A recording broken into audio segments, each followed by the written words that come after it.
Welcome to SouthSideSox Hangout. This is a place where posters, mastheads, and lurkers from SouthSideSox.com chat about the White Sox.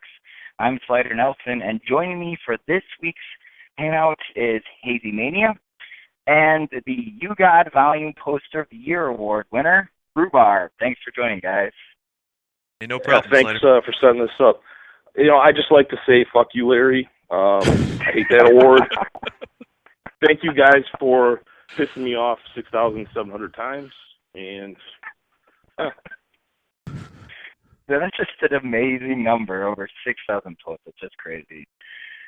Well, we got a lot of... yeah, I know. Well, he's probably posting right now. Well, we do have a lot of chat about, so let's get started with what's on almost all White Sox fans' minds, this upcoming announcement of the 2014 Major League Baseball Hall of Fame class. The announcement will be taking place this upcoming Wednesday at 1 p.m., so if you are at work, make sure you put it on your Outlook calendar to pay attention, as they will be making that announcement. Of course, big questions: will our beloved Big Hurt Frank Thomas make it? And obviously, Greg Maddux is a shoo-in at this point, but will he be the first unanimous player to get all the votes to get in? So what I'd like to do is kind of learn more about your guys' ballots, as Kenwo did, a good job as far as setting up the interactive ballot. So, Hazy, I'll start off with you first. On your Hall of Fame ballot, who do you got in? Let's see. I mean, obviously, Big Frank's on mine. Mad Dog. I also had Tom Glavine, Tim Raines, and Jeff Bagwell on mine, and that's it. You did not go with the full 10. No, I didn't. I mentioned in the thread that if I had spent more time kind of looking over it, I probably would have added Biggio and Schilling to mine, but I admittedly wasn't trying very hard at the time and just kind of went with the names that immediately jumped off the page for me as guys. I guess when I'm looking at it, guys that just seem like obvious Hall of Famers, in the same breath as a Mantle or a DiMaggio or a Ruth or anything like that. Interesting. Well, who did you have on your ballot? Well, I like excess, so I went with 10. I think there's a lot of good players that I could have voted for above and beyond the 10. I'm not a small hall guy. I mean, if you're good, you're good. You shouldn't evaluate the whole situation based on how many people are getting in. But I put in Biggio, Bagwell, Piazza, Bonds, Clemens, Maddux, Glavine, Edgar Martinez, Raines, and Frank Thomas, of course. Edgar Martinez, that's an interesting name. You're the first one that, as far as going through the comments that people have listed. Why did you have Edgar in? Well, I'm a hitter. I always have been a hitter, and Edgar Martinez was up there with Frank, in my estimation. He was one of the best, and people don't want to put him in because he was a DH, right? Same thing with Frank. I think it's stupid because it's a position. People play it. And like Adam Dunn said, he couldn't even do it. He had to be in the field. People have problems playing that position and having the right focus. Edgar Martinez did it day in and day out. And he played a little first base, a little under half of his career, I think. But his hitting alone is deserving. Yeah, because you made a great comment about Jeff Bagwell, and for my ballot, I was just an idiot. I miscounted because I'm on the Rhubarb side. I think you got to have 10 guys. If you can have 10 players, especially with these stacked ballots, you should go with them. Now, I included the Peds guys, the steroid users. I do have Clemens, I do have Bonds, and I do have Piazza because they were the best. And for Bonds, you can make the case that he was a Hall of Famer prior to him roiding up after the 1998 home run race. And, technically, by the court of law, Clemens is innocent. But I have Maddux, I have Glavine, I've got Thomas, I've got Bagwell, I've got Biggio. The other two guys I would add would be Tim Raines and Kurt Schilling. And, Hazy, I'm kind of surprised that you're in the same boat that I am when it comes to Schilling. I voted him in because he's won 2 World Series, and he was a big factor in those World Championships for Arizona and Boston. He's also part of the great rotation that got the Phillies to the World Series in '93. obviously, let's throw away the wins and losses, right? He had over 200 wins. He's had over 3,000 strikeouts. If you're picking out like chunks of years, like he's had multiple seasons where he's had over 300 strikeouts in a year, and he consistently led the league, either National or American League, in the strikeout to walk ratio. So Curt Schilling was a bona fide ace, and I think he's borderline. And if I had to fill it all the way to 10, he'd be my 10th guy. Why did you have him in? Well, I mean, like I said, I didn't have him on mine, but he was one that I would have included if I had spent more than 30 seconds running down the list and just checking boxes. I think in his case, it was sort of he's been out of the game for a while, and it just didn't jump out at me. But then kind of, throughout the comments on Ken's piece, it kind of, some of the more, it kind of was put back in my face again, just how great of a pitcher he was. And that was definitely a big name that I had regretted not adding to my list. One thing I wanted to double back on real quick, though, is I don't necessarily consider myself a proponent of a small haul. It's just with this particular group, there are the three names, the Thomas, Glavine, and Maddox, are just so they're such, I believe they're head and shoulders above. They're on that absolute top tier, whereas your Bagwell and your Raines and your Biggio and your Schilling, they're kind of on that second level a little bit. And getting to Bonds and Clemens, I feel like this might be a statement class that the writers are going to try, and personally myself included, are going to try to they're going to try to say that these are the guys that we want to put on the pedestal, that we want to make examples of how we think the game should have been played. And you've got Bonds and Clemens who for varying reasons are kind of the poster boys for what the game kind of became for that span of time, and what they're trying to drive the game away from, if that makes sense. So do you think the baseball writers are like colluding? Like, do they talk about it, or is this just like, oh, everyone thinks the same way because we're all baseball writers and we can't even wipe our own asses?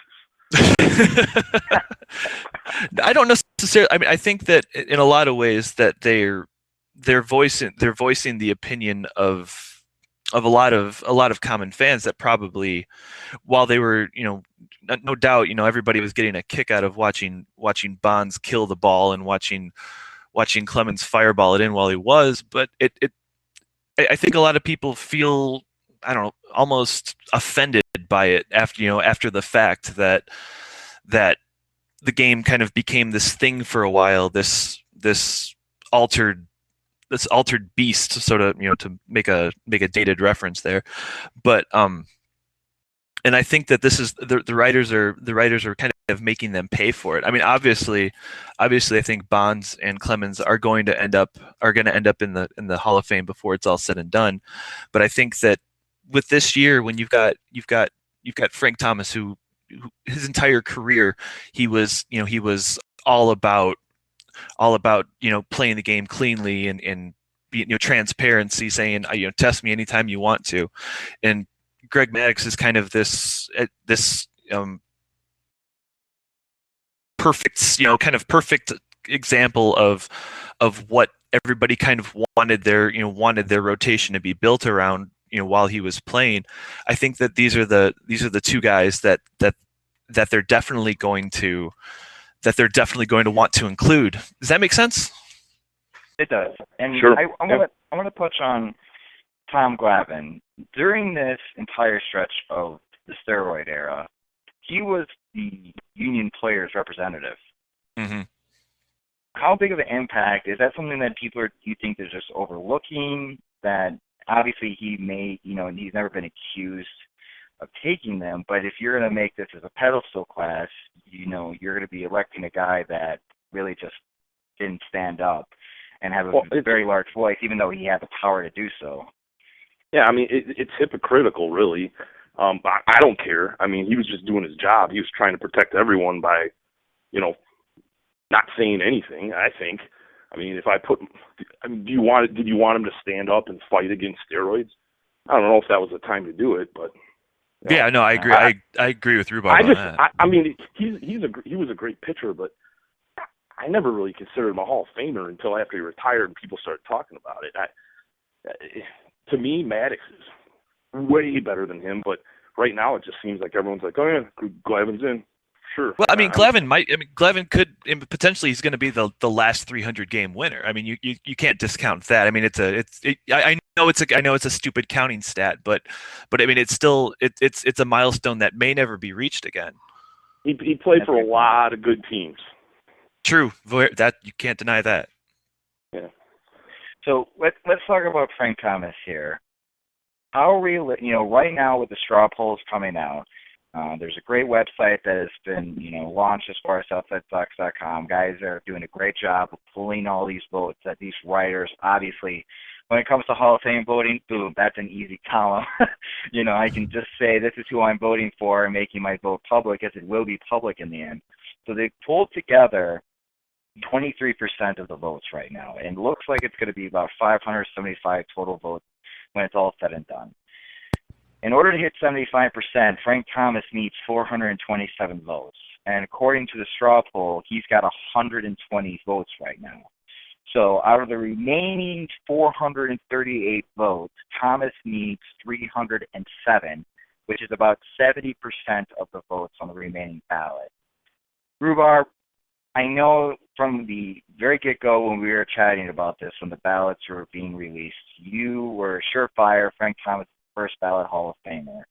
How do you think his chances are with the remaining 78% of the ballots out there? I don't know. I guess it depends who it is. I know Jim put something up recently that said Chicago's already got his back. That's good. But, I mean, from the get-go, like you said, I mean, he's going to get in this time. I just know it. He was one of the best hitters of all time. The only two arguments against him is pure speculation, which he pushed back on, like in the heat of the moment, when the steroid era was happening. He didn't try to come out afterwards just to, get people on his side. The other argument is the DH thing, which, people who won't vote for DHs are, sentimental bullshit artists, if you ask me, because, I mean, it's part of the game. Yeah, it wasn't around in 1920 when Gehrig played or whatever, but it's a position, and DHs deserve to get in and not be, poo-pooed on.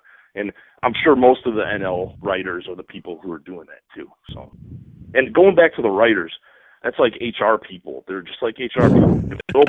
Give them a little power, and they take it to the next level, and they start pontificating and getting the whole country talking about, these minor items in a career. Whatever. Like, put Pete Rose in, put them all in. Put Bonds in, put Clemens in. They were great players. Doug DeCenzo, maybe he juiced. Still sucked.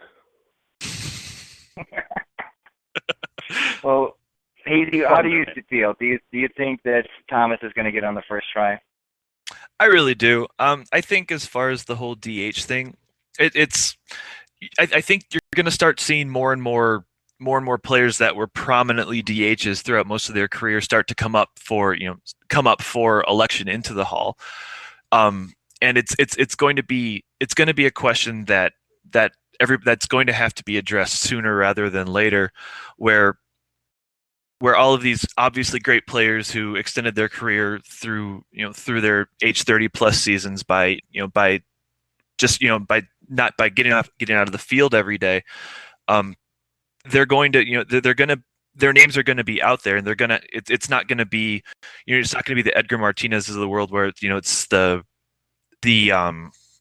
so to speak, the exception to the rule. There's more and more of these guys are going to be out on that ballot. I mean, what are they going to do in a couple of years or in several years when when Ortiz's name pops up? Obviously he's going to be a first ballot guy. It's not going to be a question. There's not going to be any question about it. And outside of NL games, how often does Poppy play first base? I mean, never. It's a matter of time, really. And Thomas and Martinez are kind of at the forefront of it as being these players that were exceptional in that role. And there's not going to be any avoiding. There's going to be no avoiding it very, very soon. And I'm glad you brought that point up, because let's talk about next year's class. Right now, according to the straw polls, if the trends continue, there's going to be 4 players elected. After last season, no one got elected. Maddox, Glavin, Thomas, and Biggio. That was a joke. Biggio's right at the line. Yeah, I know last year's a joke, but Biggio is right on the cutting line. He may not make it again. And when you have names like Randy Johnson, Pedro Martinez, and John Smoltz on next year's ballot, you really foresee the baseball writers making a plea to the Hall of Fame to increase the amount of people they can include on their ballot, the number, going from 10 to 15 or 10 to 20 or whatever? The reasonable one probably would. No, I was going to say absolutely they should. I mean, but go ahead, Rube. No, I was going to say the reasonable writers would plead to these people, whoever they are, that make these decisions, arbitrary decisions, But again, they're all sentimentalists. They're all English majors. They're I resemble that remark. Yeah, I know, and they're not really existing in reality. I don't think. I mean, yeah, they just need to start putting people in, because that's all fans want. These debates are fine, but I mean, these players are great, and I think for next year, I think the people that played against Pedro, Randy, I think those are going to be the people who have it the hardest. I think some of these older guys are going to start getting in along with these guys, and I thought maybe that happened this year. It doesn't look like it right now, but Rock Reigns maybe has a better chance, because the further you get away from their era, the more people romanticize their achievements, right? So great point, yeah. And these guys like Piazza, if he doesn't make it, Bagwell, if he doesn't make it, Walker, Kent, they may be in trouble. And I think Walker, that's one guy I left off my ballot. I think he deserves to be there in the Hall of Fame. Yeah, I know he has great home splits when he played at Coors, but he also played in Montreal for 7 years. Give the guy a break. Mm-hmm. Yeah. I just think, the NFL, comparing to another sport, they put in about 4 to 6 guys every single year. And I think that's a reasonable number, because next year, like I mentioned, it's Pedro, it's Randy Johnson, John Smoltz, and then you have Ken Griffey Jr. That's going to be a first ballot Hall of Fame kind of guy as well. And my original thought was that would be when Frank Thomas would be, inducted to the Hall of Fame, is on his third year with Griffey. So I'm very curious to see how Wednesday is going to turn out at, as far as 1 o'clock, to see if Frank Thomas is going to make it. Right now, it does look like he's got a very good chance. It seems like every time this happens, I'm disappointed. So, Robbie Alomar got screwed. Last year was a farce. Hopefully Thomas gets in, and I can be happy for once. Well, I just want to double back to. Sorry, I just want to double back to something you said. It is for the fans. It's not. It's not.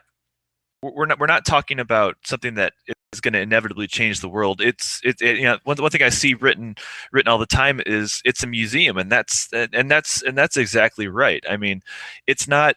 It shouldn't be about who was the most. It shouldn't be a popularity contest for the writers. It should be a popularity contest for the fans. It's a entity that exists for the fans to celebrate the game. It shouldn't be anything more than that. I think at the end of the day, who were your favorite players? Which baseball cards did when you opened the pack cards and threw away the shitty piece of gum? Which players were you excited to get the card for, because these were the guys that you looked up to as an 8-year-old kid? And I think that's what that's what it should be about. And frankly it's not, and it's very disappointing. Right. And what does the Hall of Fame get out of this? Like last year, we didn't elect anyone. Okay, well then who's going to go? You're going to go and you're going to see the broadcaster that's nominated.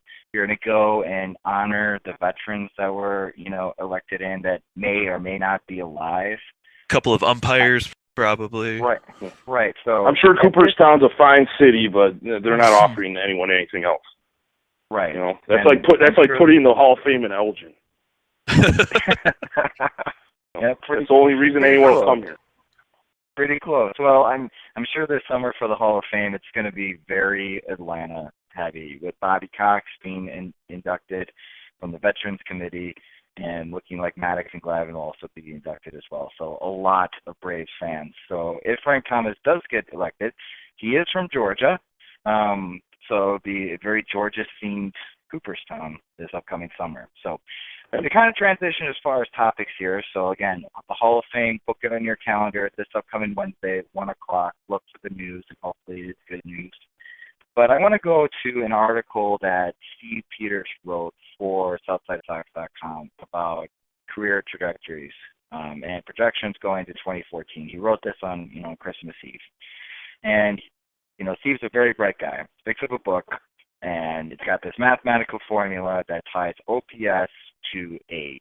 And, we talk about a lot of times, for example, Jose Abreu. A lot of people like that deal for the White Sox because they get Abreu in his prime years, 27 to 32. Because once you start getting past the 30s, you start dropping off. And the first example, that he brings up is Paul Konerko. Based on, current projections and as far as the graph, Paulie's going to be a part-time player. But Steve's got him at a 686 OPS, which that seems a little crazy. Not as crazy as Bill James, who has Konerko at 796 for this upcoming year. What are your guys' thoughts when it comes to Konerko? We know he's going to be a part-time player. If you're a gambler, if I put the over-under at 150 plate appearances, would you be over or would you be under? And I'll start with you, Hazy. It depends on how he's used, really. I mean, if he's used in the, if they're talking about the potential of platooning him, just throwing him out there against righties, then I mean, it's not out of the realm of possibility. I'm more in line definitely with what the algebra is showing for Paulie, as opposed to what Bill James's crazy brain is spitting out or what have you. But I can see it being a relatively productive season, all things considered, for him, as long as he's used correctly. I mean, there was no getting around what he was going to be. If he was going to be brought back, he was going to be brought back. They left the door open for him to come back, and as long as they use him correctly, I can see him having a moderately productive sort of season, all things considered. Yeah, and Rhubarb, I know you mentioned before, you're in love with hitters. Is it even possible in a part-time role Konerko can slug over 400? What? I don't know. I don't even want to speculate. I mean, I think he'll be fine. I think next year we'll maybe remember it fondly. While the season goes on, it'll probably be a struggle to watch him play. But I think he could come through in a few big games and maybe cement his legacy a little more. Not that we're going to go to the playoffs or anything, but I was really disheartened by them signing him. But now that he's here, whatever, I think he could do fine. It's just there's too many people like him on the roster, and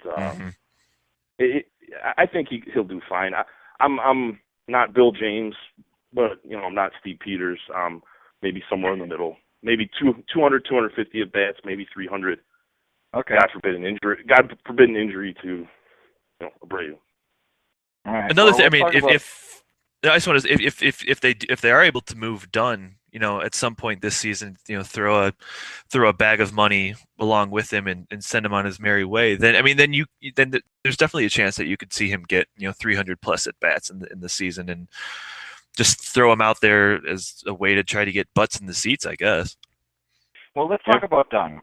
Because Dunn, if you look at the graph that Steve produced, it looked like Dunn peaked when he was 25. And it's been a downhill slope for him since then. You can make the argument he plateaued from his seasons that he was 25, 26, 27, but it's been a downhill slope for him, and it was beginning to be downhill before he even signed the deal with the White Sox. And then on the graph, it's a cliff. He just fell off the cliff, and he's came back a little bit. I am in the belief that every White Sox fan needs to be on the Adam Dunn bandwagon at least for the first couple of months of this season. And the reason is that it's trade value.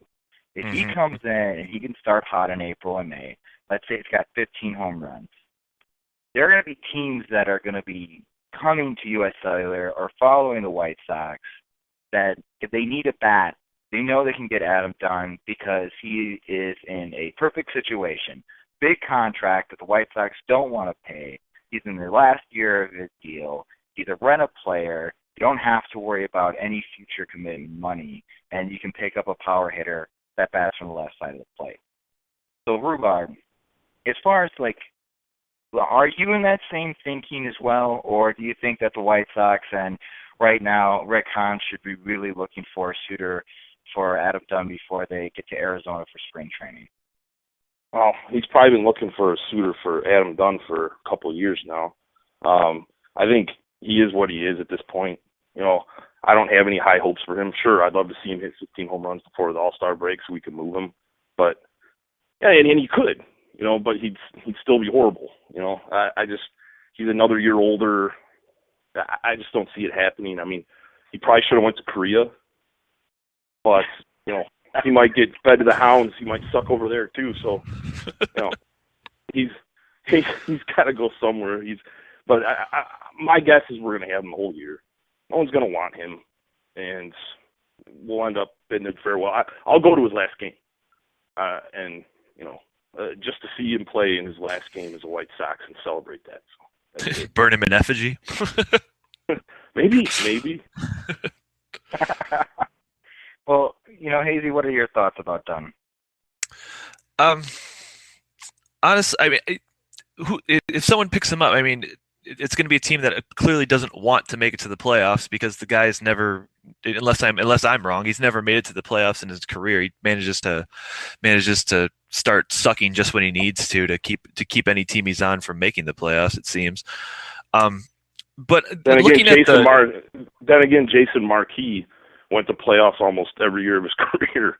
So it's better to be lucky than good, I guess.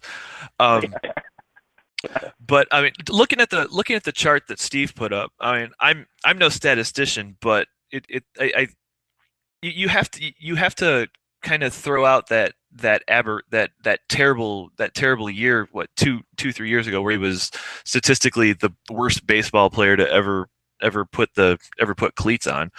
I don't know. Can he be functional as a left-handed power hitter? Yeah, probably. I mean, but what's acceptable for him? 230, 340 with 25, 30 homers. I mean, I guess that's acceptable, but I don't know if that's going to produce enough value to a contender to try to make a move for him. I mean, the Sox aren't going to get anybody worth a shit for him, but I mean, it's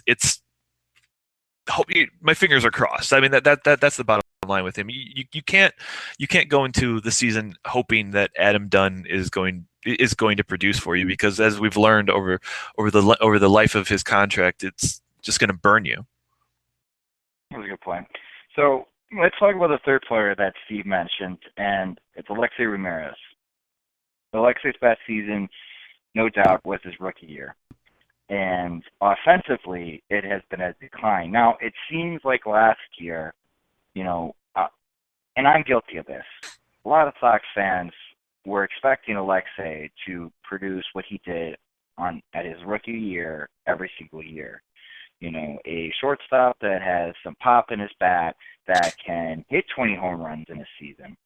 Instead, not a lot of home runs, a lot of doubles, and a lot of steals. And Hazy, I'll start with you on this. Right now, based on the projections, his OPS is just crap. I mean, the experts are saying his OPS for 2014 is going to be anywhere from 660 to 698. With his current, as far as history and what the trends are saying, and based on Steve's article, his OPS is going to be below 600. Now, there's no Major League Baseball team that could field a starting lineup with their everyday shortstop having an OPS of below 600. Is it, who is Alexei Ramirez offensively? Well, I would disagree with that point. Sly. I would say there is one team in baseball that can field a shortstop with that OPS, and they're on the south side of Chicago. Because there's no team that should, I should say, be fielding a shortstop that's OPS of 600 or less. No, I would say about Alexei that I think he's just a player that as a 27-year-old was at his peak when the Sox got him. If he had been brought up in the U.S., maybe he would have got through the minors and made it to the big club at an early age, and we would have seen more of his peak as a player brought up in the White Sox system. But as it was, I mean, he wouldn't be the first player to peak at 27. We just got done talking about Adam Dunn peaking early. Who's to say that 27, that age 27 year for him wasn't it for him? That's it. That's the best he's ever going to be, and I'm sure there are lots of I don't have any numbers in front of me, but there are tons of players that peak before 30 and are already on their way out the door by then. If not for if it wasn't for Abreu, I think Alexei would have been dealt already. I'm not optimistic that he's going to even break, that he's going to end the year above an OPS of 600. To be perfectly honest with you, I think the algebra is exactly right on it. What are your thoughts, Rube? Well, I failed algebra, so solid C+ here. Well, look, unless he's actually 46 years old, he's going to hit higher than that. I mean, and we don't know, but I think his OPS could, get to 650. I don't know for sure, but I just think I've played on a couple miserable teams, when I was younger, and it's. I mean, if I'm depressed and go to work, I'm not going to do my job right. I just think last year was aberration for a lot of players. I think Keppinger will have a better year. Not saying he's a godsend, Ken Woe, but I think he'll have a good year, and I think Alexei will hit better than last year too. I put a lot of stock in stats and whatnot, but I'm not entirely convinced that these career trajectory things, while interesting, are necessarily truth. There's always going to be outliers, and I think Alexei will be one. Well, who is Alexei, though, offensively? Like, what are realistic expectations for Sox fans going into 2014? Is he really our leadoff guy, a guy that, he gets on base, he'll scare you because he will swipe second, so he can turn a walk into a double? Or is Alexei Ramirez the guy who should be batting eighth or ninth in the lineup? You can't really count on him to get on base, but whatever he can produce offensively is just icing on the cake. I think that's yeah. I think you should hit him too. I mean, Eaton's going to lead off for sure. You could hit 2 or 7 or 8. It really doesn't matter to me. You could even hit him 3. I don't care. But I think he's more or less probably him or Beckham's probably our number 2, and he's probably more like an 8. Okay. I view him more as the bottom of the lineup type of guy now at his career.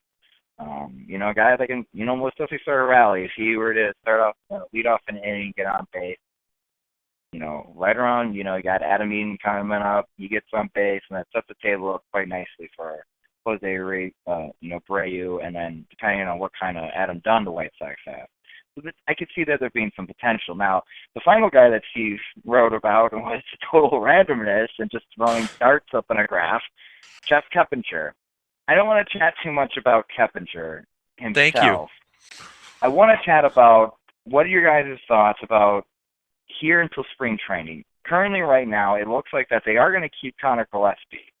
And Connor is walking into spring training as the starting third baseman against right hitters, and then using Jeff Keppinger against lefties, leaving Matt Davidson and Marcus Semien in Charlotte.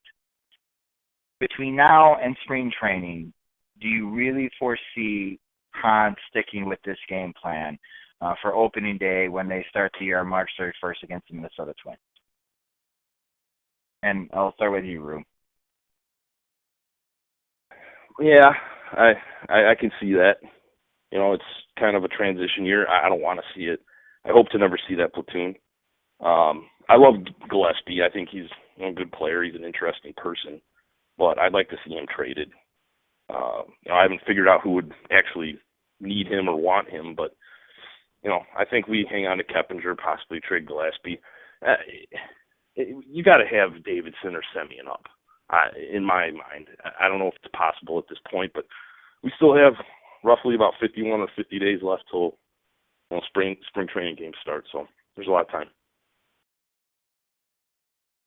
Is Keppinger gonna? Do you see Keppinger still being this super sub that he can spell both Beckham and Gillespie depending on the platoon situations, or he's also our fourth first baseman? I think that's what he was brought on for, and I think that absolutely. I think if you keep him in that super sub utility role, I think that he'll add value to any roster. But after a season like last season, I don't think he has a lot of value around the league at this point. I think he's absolutely would need to reestablish himself before he created any value for himself to any other team. But on this team, why not keep him around? It's what difference is it going to make? With the team as it's currently constructed, and at this stage in the restructuring, rebuild, whatever you want to call it. Keppinger isn't going to kill this team because this team's dead on arrival pretty much. Right, but so then what we're looking at Davidson and Semyon being, if there are no injuries, September call-ups. Do you foresee them being called up sooner? I mean, I know that's really hard to predict because there's trades and there's injuries being involved. But if this is, the platoon that they're looking to go into, shouldn't, Han maybe think outside of the box and, think about maybe moving Beckham and then plugging Semyon at second, and if Semyon's struggling, then you still got Keppinger. What are your thoughts about that? Yeah, I mean, if you can find a taker for Beckham, I say move him. If beginning of April we break camp and Beckham's the starting second baseman, I'm not going to be disappointed. He's got another year kind of for me where I'm willing to give him a little bit of rope to see what he can do, see if he can finally get it together. But if they're able to get some kind of value back for him, then absolutely, let Beckham go. Let Semyon start the season as your everyday second baseman, or in a part, at least in a part-time role at second base, and roll the dice and see what you've got with him. I'm pretty flexible as far as roster construction goes with the young guys. Let them play. Get as many of these guys up now as you can, I say, but. There's so much time left in this off season that with this off season, even in particular, you have to respect what Han's been able to bring to the table as far as making moves, shaking things up, and I'm confident that he's not done. I absolutely can see Gillespie, being moved to some other team, outside of third. He's shown that he can man the other corner as well. I think he's probably the top candidate to be moved on this team, and personally. And Rue, I know that you mentioned that you're going to go to Sox Fest with the weekend passes now being available, and it seems like the White Sox like to make a move or make some type of big announcement at Sox Fest. And with Sox Fest being 19 days away, do you foresee a big move that they're going to be announcing other than the possibility of, ladies and gentlemen, welcome Hall of Famer Frank Thomas to Sox Fest? Yeah, I don't see a big move. I could see a move just so happening around there. I don't think they're looking to, hype things up there this year with a big trade. Unless it's like, Gillespie goes to Mariners or whatever. I don't think anything crazy is going to happen. But I am looking forward to it. I haven't ever been, and I'll be there on Saturday. Very cool. I'm hoping to be there as well. So, hey, are you gonna be able to make it? No, not this year. Pregnant wife at home. That kind of is keeping me Oh. locked up. So. Yep, I know how that is, man. That's why I even Uh, first started going to SouthSideSox. I'm, I was hoping that, bored at home, and my wife was pregnant, and well, let's read about the Sox. I'm hoping the meetup doesn't happen anytime in mid-May because that's 100% go time for me. Because So you'll just have another excuse. exactly, there you take go. take Hazy Jr. to his first game on 2 days old. There you go. Start them off right. Well, the next section, as far as the Hangouts, is going to be, of course, our random topics. So those popular fan posts out there. So I'll start with you, Rube. You got the soapbox. Anything outside of Sox talk that you want to, bring up to the table? Well, I texted my boss earlier tonight. I said, "Look, I'm not coming to work. It's going to be too cold. I'm from the Chicagoland area, but negative 52-degree wind chill is crazy." I said, "What happens if I go into a ditch and just freeze to death?" And he was like, "Scott, you live a mile away from work. Get your ass in here." So I was like, "Yeah, but," and he's like, "I'll come get you." And, and say la vie, I'm going to work tomorrow. But it's colder than a bucket of penguin shit, and not looking forward to it. Not me. You brought up earlier that how you hate HR people, but HR emailed me today to tell me my office is closed tomorrow. So I'm a big fan of HR tonight. Yeah, They could have hired the janitor to do that too. So I could have done it for him. Well, and Hazy, we were talking about before the Hangout that you're pretty much on lockdown in your neck of the woods.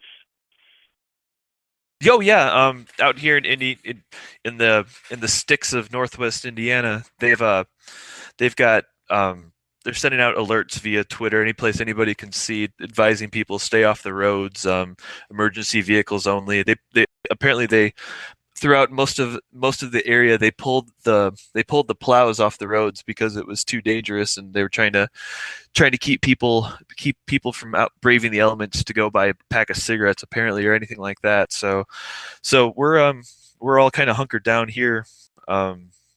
My wife's family's over for the night, so they're all upstairs liking each other, and I'm hiding in the basement talking to you fools. So Perfect.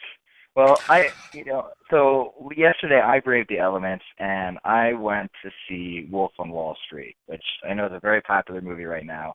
That movie and American Hustle. It seems, at work, if I go to the bar, people always ask, "Did you go see American Hustle?"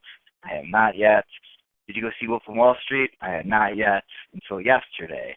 And, just in a couple of weeks, I can't believe it, it's going to be Oscar season. So the Oscars are always in February. And went and saw Wolf on Wall Street. And my soapbox moment is this. And if you haven't seen it, you need to be prepared because it's an investment. It's 3 hours long. And it's about an hour too long of a movie. I think it would have been suitable for 2 hours. Leo is Leo. It's the same character that he played all the time. But here's my bold prediction. I think, again, Jonah Hill is going to be nominated for Best Supporting Actor. That's going to be my bold prediction coming out of this movie. It's not that I don't know. I don't know how you guys feel about movies that are about the stock market, like Oliver Stone's Wall Street, about, yeah, I'm making a bunch of money, I'm making millions of dollars, and I'm doing all these drugs, because that's what this movie is about for 3 hours. I'm never going to see it. I went and saw it with the missus. I think last weekend, and when I went into work on Monday, the first thing I said, "So, if anybody here is interested in seeing a movie where in the first 10 minutes Leonardo DiCaprio snorts a line of coke out of a prostitute's asshole, this is the movie for you." And that's what I take away from this movie is line of cocaine out of a hooker's asshole. That's all you need to know. Plus, didn't Scorsese direct it too? Yes. So why didn't he make all his other movies 3 hours long? And he made this piece of shit movie 3 hours long? You know, I mean, Wall Street people, fuck them. Yeah. And they go into detail on how this guy, and I guess he's real, on how he took penny stocks, sold them to middle-class income people, that this is going to be the next big thing, spend $4,000, and this is in the mid to late 80s. Money that you can't afford to have. Right. And boom, look at me, I just made $8,000 because it's 50% markup commission. Or, Jonah Hill's character, his best friend is Steve Madden. So Steve Madden, he does his IPO with their stockbroker firm, and they release the IPO, and then, the secret is, secretly we own 85% of Steve Madden. It's under Steve Madden's name. So they make $22 million in 3 hours. It is kind of sickening. Afterwards, it's like, the same people that got fooled in the 80s were the same people that got fooled in 2008 with the whole mortgages and the stock market crash. And it makes me think, history repeats itself.